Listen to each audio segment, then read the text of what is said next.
welcome to another episode of Road to 2022 USA Games, a Good Vibes special series.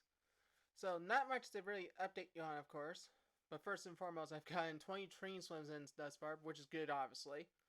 I've actually been timed now twice in the 100-yard burst, in which I've actually have gotten a little bit faster in the second go around of it, but I'm also kind of learning during this time of doing these timings that I am much faster in the water versus going off in a dive. So obviously, it's still need to work on my dives, obviously, but it does kind of prove that, or it kind of proves at the moment, actually rephrase, is that I'm a better in water star versus a block star for insulin, which is kind of interesting to think about. But it's based off more like the leverage I can get off in the pool versus a dive. So it makes sense, I guess.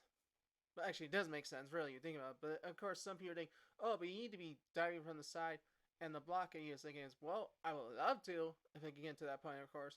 But if I'm still faster going out while I'm in the water, I'm going to probably stick with in water starts at the moment. But we'll wait and see, obviously, because there's still time for us, still time to get into that type of better improvement for USA Games, because USA Games is well away, of course, but it's like it will be here before we know it, of course. So, another kind of interesting thing I kind of been thinking about during this training and such in preparations is obviously the Team Virginia swim team name, which we'll be deciding tomorrow, obviously, and which obviously I am rooting for the Narwhals, obviously, but I'm gonna go with what the team ultimately goes with. Obviously, I just thought Narwhals looks cool because it's unique and pretty significantly cool as well. But sort of also giving you a little bit more update on what I'm going to try and do to get better at my brushstroke and actually work on my freestyle a bit if I need to actually pick up a freestyle event, of course. So I think one thing that my mom noted to me today during my swim, of course, was I get up high when I'm doing my brushstroke, which is actually, if you've watched the Olympics recently, people get up high, allowing the thrust more forward in the forward dive. So it's more of a faster methodology, a more different technique to actually go farther and covers more distance, because in breaststroke, as me as noted, is the most inefficient stroke of the four. It's also the one you can actually get easily disqualified the most in. And we're actually dead serious about that, because, and I'm actually dead serious, it's because there's a huge amount of disqualifications you can do in breaststroke alone, which is shocking, of course, but not surprising either.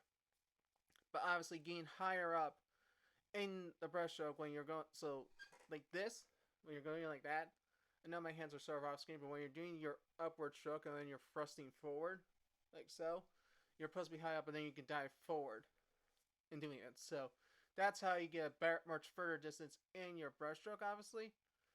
And it's kind of interesting that, people think, oh, you should be lower to the water. Like, no, higher up in the breaststroke allows you to go further because it's the most ineffective stroke.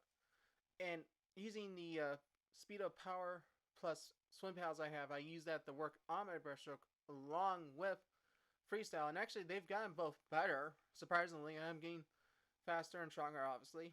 I think also throwing in the fact that I just did a resistance band workout yesterday, in which now I have resistance bands to help me build up my leg strength and everything else. It's kind of good as well.